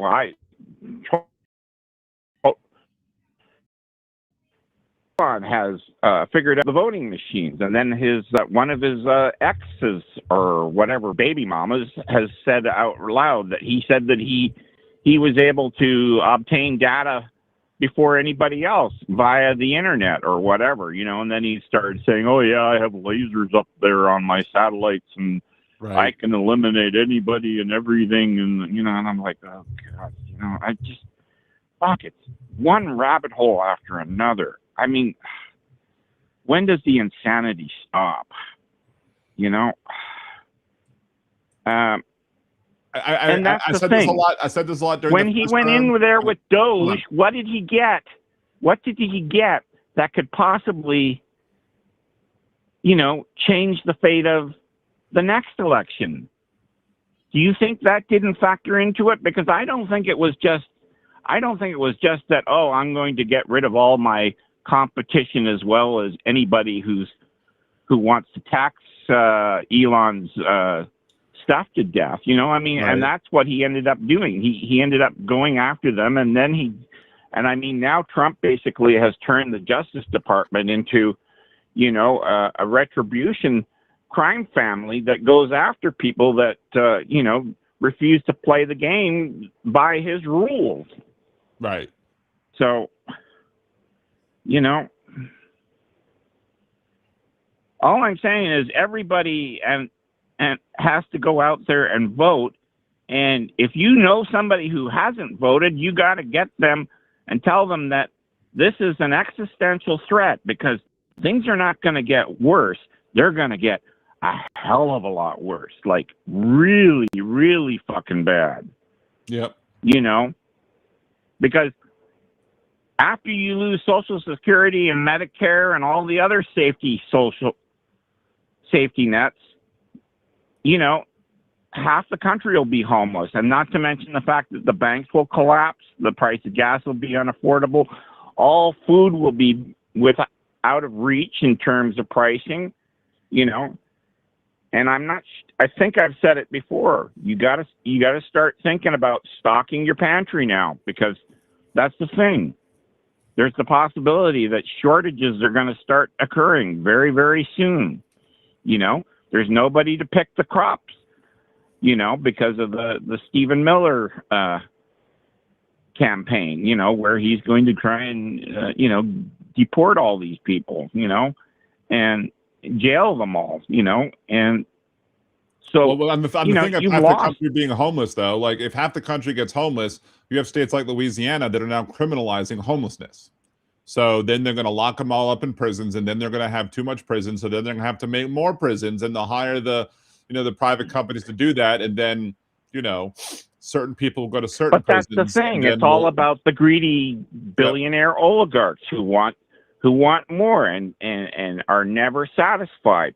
And it's all about, oh, well, if we have a dystopian future, it doesn't matter so long as my pockets are getting lined, you know. And I mean, that's the thing, you know. And the maggots are all going, oh yeah, and they're clapping their hands and they're going, oh yes, make it happen, you know, because they're fucking delusional. Not to mention the fact that they see the evil that Trump exudes as part of their own identity. That's the thing. Right. Lie, cheat, and steal sounds great to me. Why wouldn't I? You know, that's how society falls. That's, you know.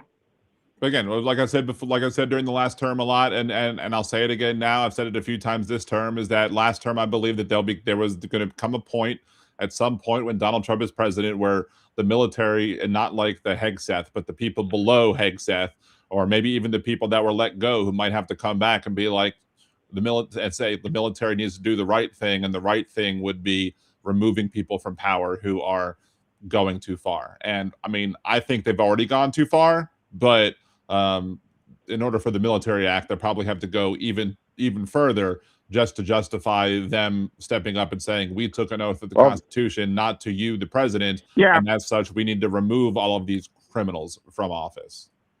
Yeah, but that's why they're on such a hard-on to basically buy out and control all the media.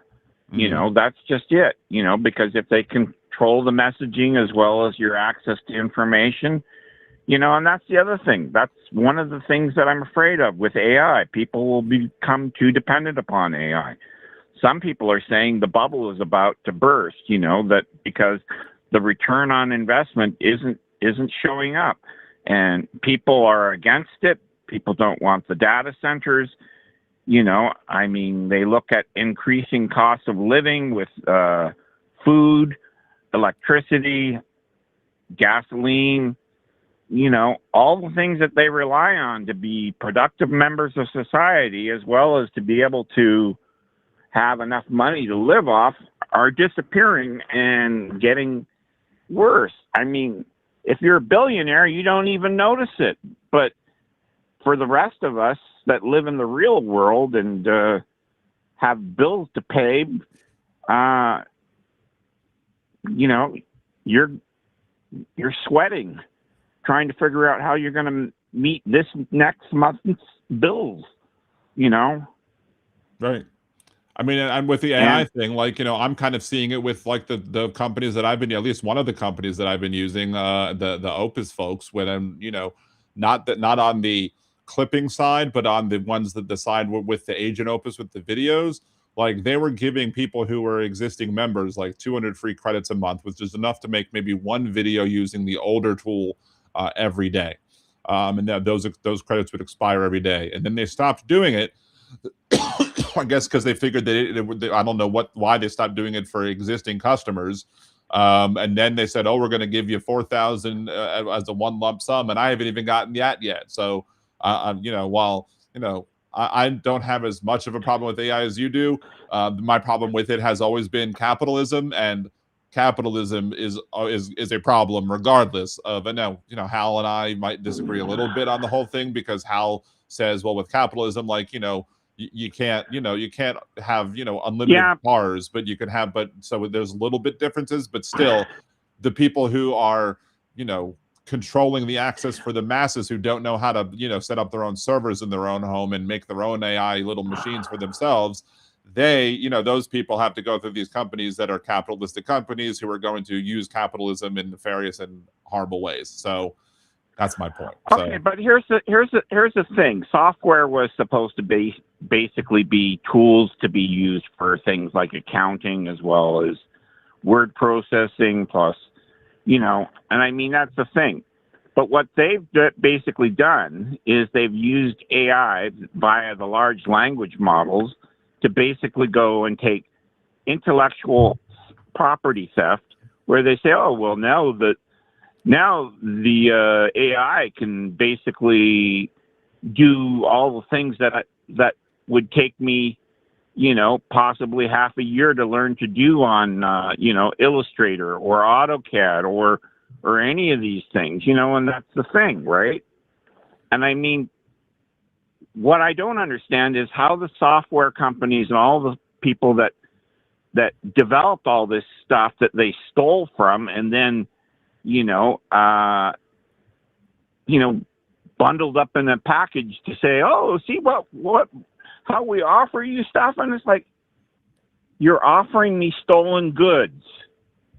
But again, you know, to me, that's less AI and that's more, again, unregulated capitalism. That's the problem, which is where I'm going to usually fall down. You know, again, we need better regulation. We need better limits from government. But, you know, when you have an idiot like Trump and all these Republican folks who don't like regulations, you're not going to see what's needed to be done. So that's the ultimate problem.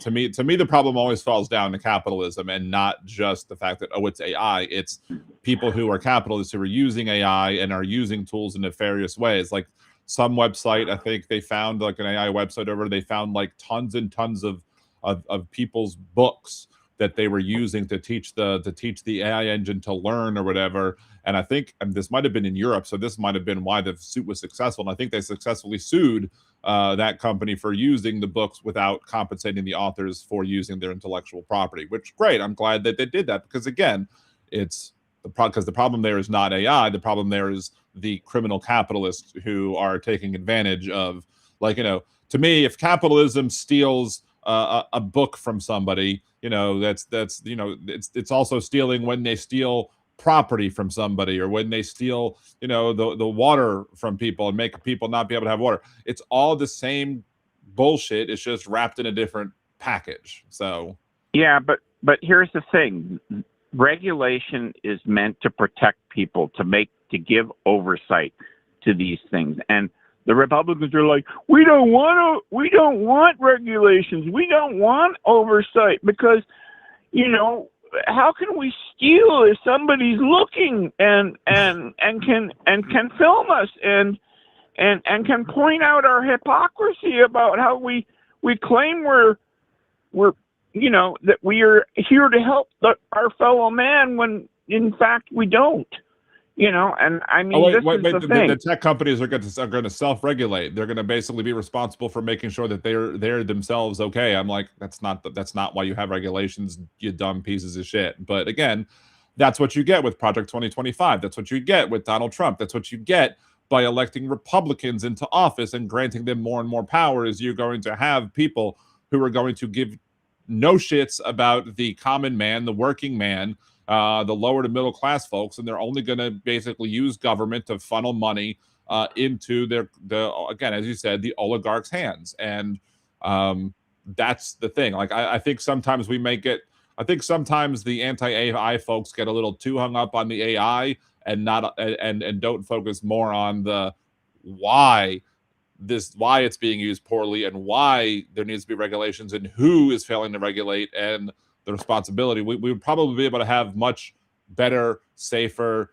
more ethical situations if we would have better leadership, and we don't currently have that, which is why people need to show up and fucking vote in November, and every other election that takes place, all the primaries, etc. You need to make sure to vote. That's the thing. It has to go from federal to local, and we have to take the reins of power back and bring morals, ethics, and regulation back, so that way we can return the country back to some semblance of normal, and that's going to require things that the billionaires don't want, which is basically to have oversight as well as be required to finally fucking pay their taxes.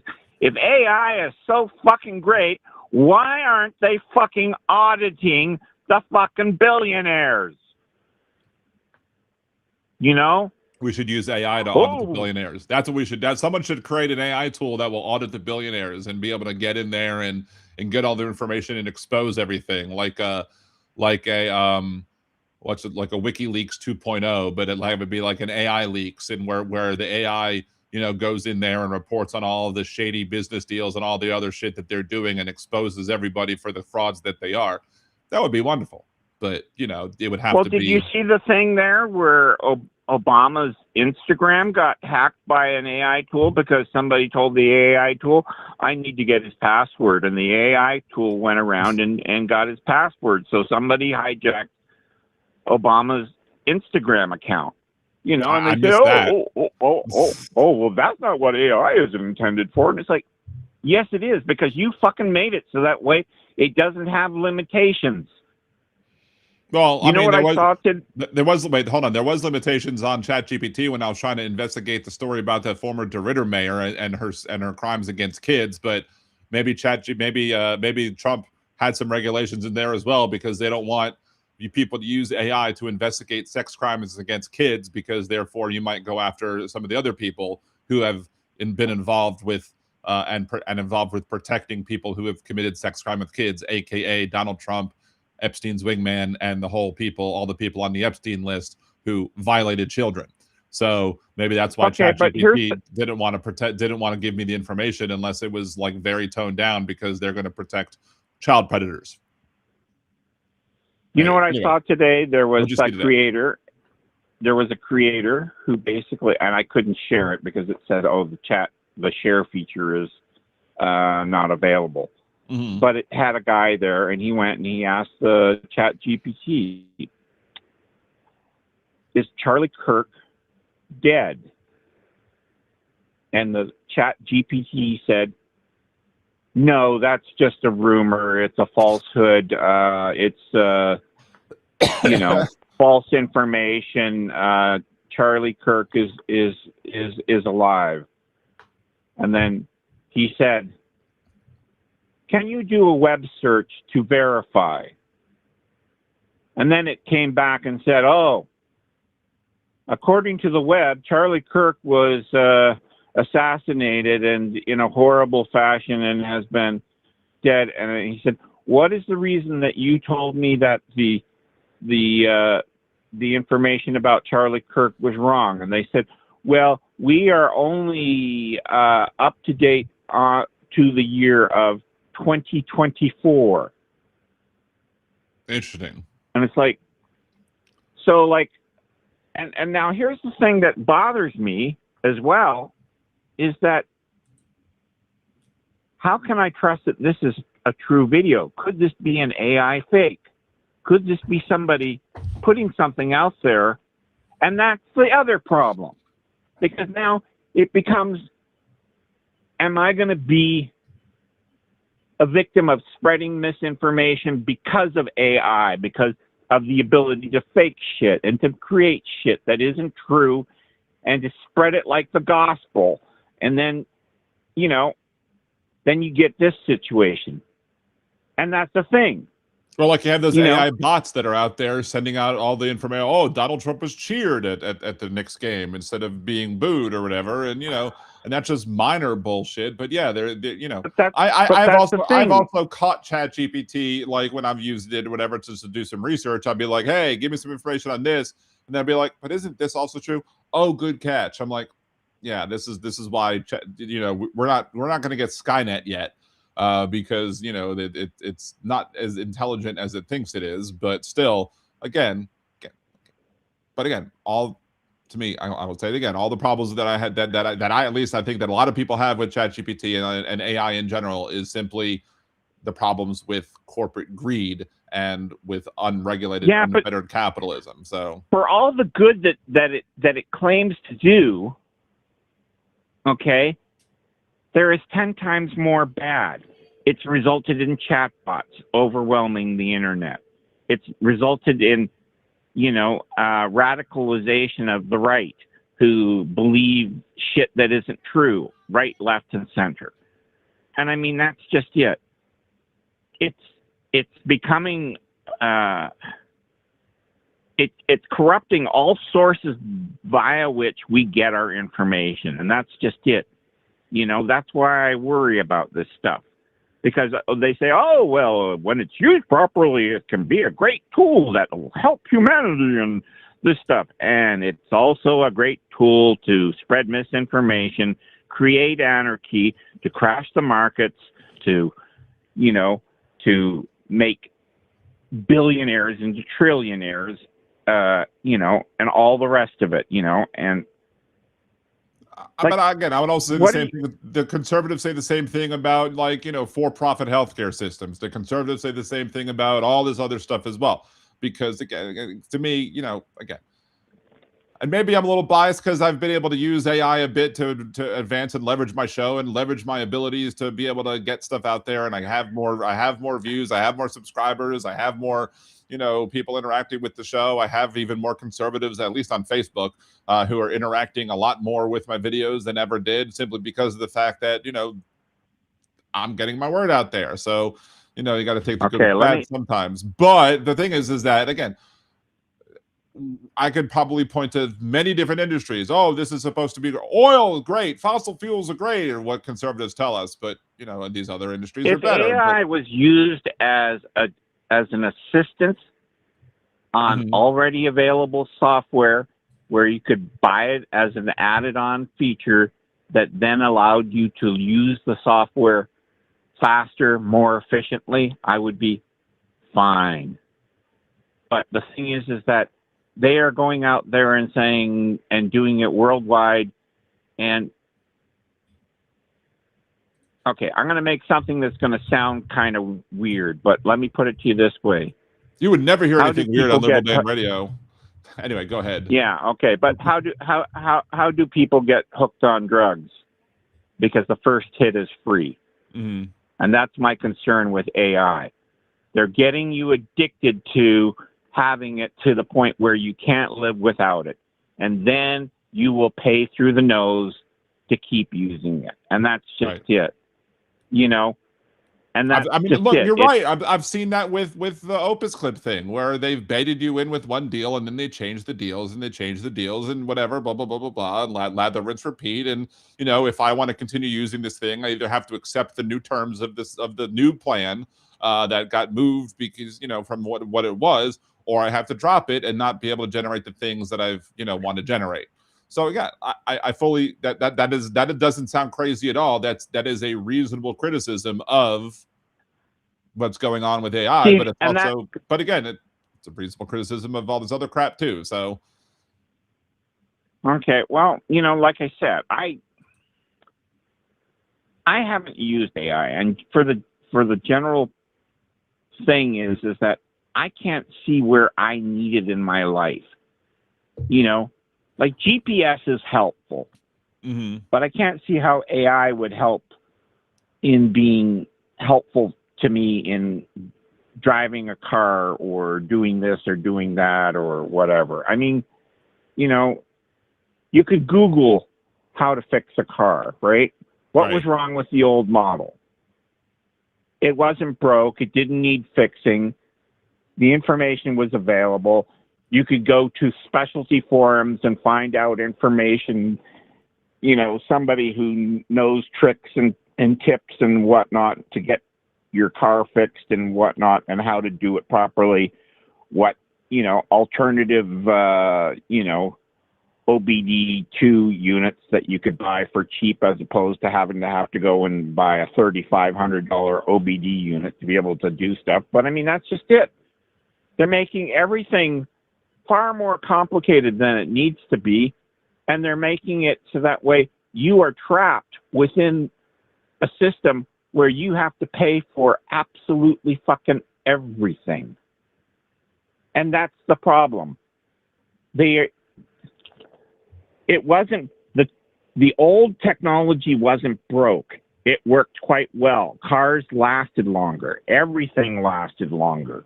You know, refrigerators and washing machines used to last 15 to 20 years. Now, you're lucky if you can get fucking 5 years out of them. Oh, don't get me started. I'm not, the amount of dishwashers that I've had in this house ever since moving in 2007, ugh, like it's ridiculous how many freaking we've gone through. I mean, it's what, 20 years? We've probably gone through 6. And the current one I think is on its last leg and will probably have to be replaced sometime this year. And if it doesn't, and if I don't get my former employer's money, but before that happens, I'm probably going to have to just hand wash for a good bit or have the kids do it because they need to earn their keep, right? Just kidding. Yes. They do need to help run the house anyway. But I did want to let you talk for a very long time, simply because of the fact that we haven't been able to talk for a very long time. And I know the audience has been, you know, jonesing on some big hook or missing out on the big hook or whatever. But I'm probably going to end the show sometime soon. So final thoughts, Big Hook, what you want to say? Be aware. Be very aware. Watch. Have situational awareness.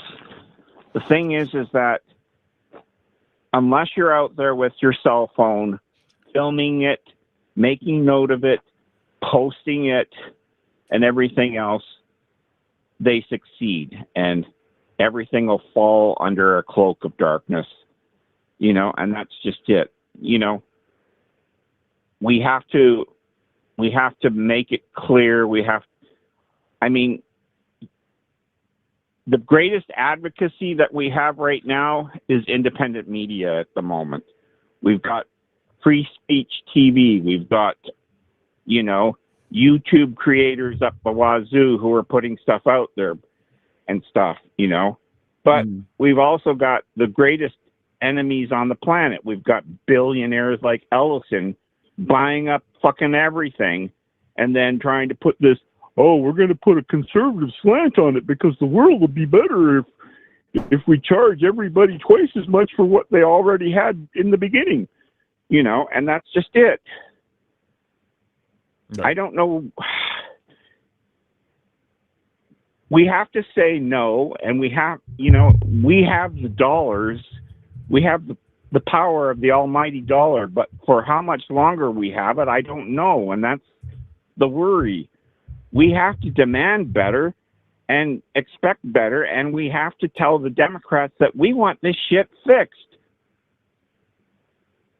No, we need to get the Democrats in power. Make America great again doesn't mean that we have to go back to the 1950s when things were made properly, when things were taxed properly, when monopolization didn't happen because, you know, oh, I've got more money, so I can go to the lobbyists and get my way, you know, because whoever has the most money, you know, decides how your life is going to be run, you know, and I mean, that's just it. I'll leave it at that. I'm sorry. I get on a tirade and I can't help myself, but you know what? the way it is.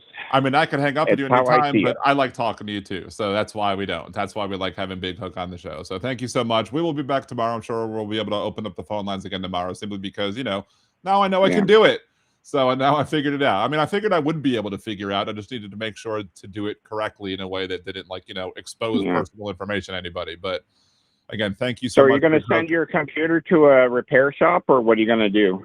I don't know. I'm thinking about by seeing what I could find maybe at a pawn shop or whatever, to see if I could find something that would do what I needed to do while I deal with the repairs of that, and then maybe I can pass on the then laptop to then one of my kids or whatever if they need a laptop, especially for the one that might be going off to college next year. But at this point, the money, I don't even know if the money's there to get it repaired. So that's one of the biggest problems. The money is so short that it's just ugh. It's very frustrating, especially as more and more medical bills are coming in. So I hear you. Hang in there, brother. I wish I had resources to help you as well, but you know what? The thing is that everything that Trump does affects everybody worldwide, and that includes up here in Canada. Yep.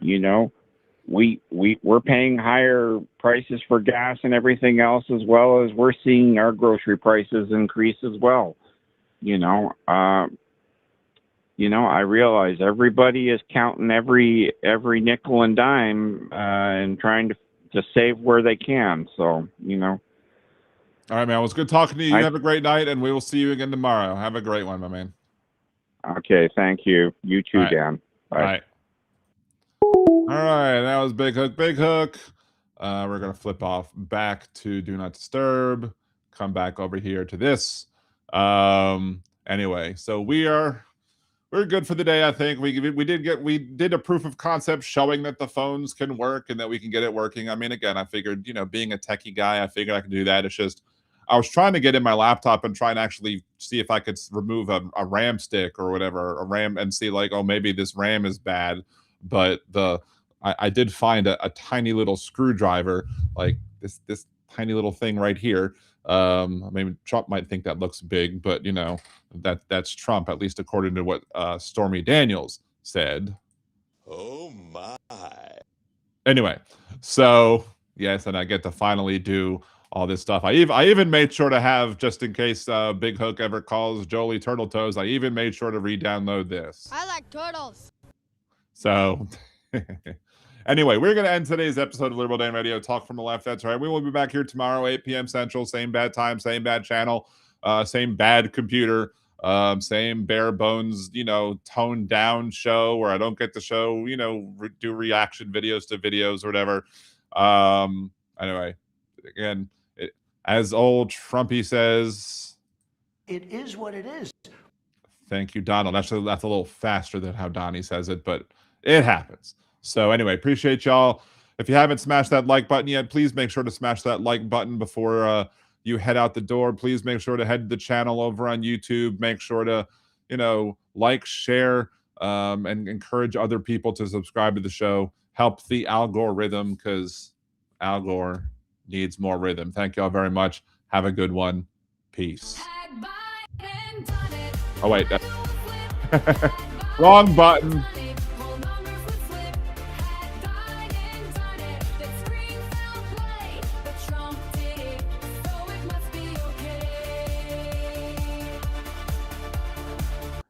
I'd say, can you imagine if Biden would have played the wrong clip? But I would just have to play had Biden done it again. So, and I'm not going to, or at least now. But anyway, thank y'all so much. Have a great night. For realsies now, peace. They wrote it in the laws, ink still bleeds, treating women like soil, just planting seeds. She's gone, brain dead, not even awake, but the state's got a claim, gonna plant its stake. Say it's God's will, say it's life they protect, but they ain't the ones feeling pain or neglect. From Texas to Georgia, they set the trap, rights roll back while they smile and clap. Gilead's here, this is true. Hey, MAGA fools, they'll come for you too. So I'm gonna jet, see you later. I'm not gonna be a baby incubator.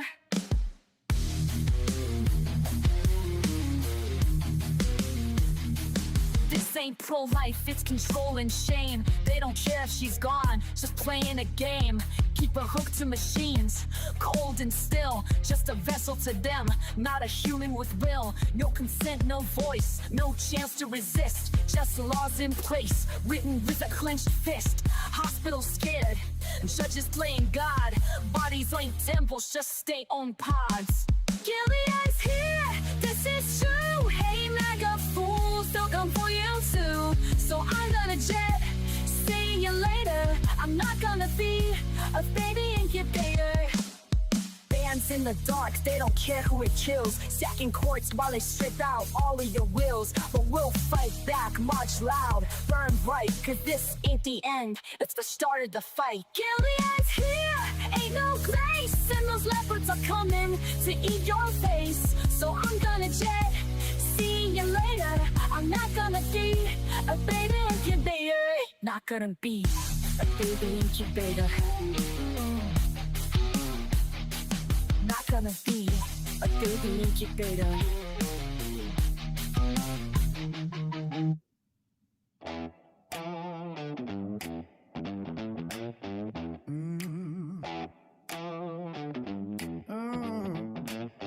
Oh,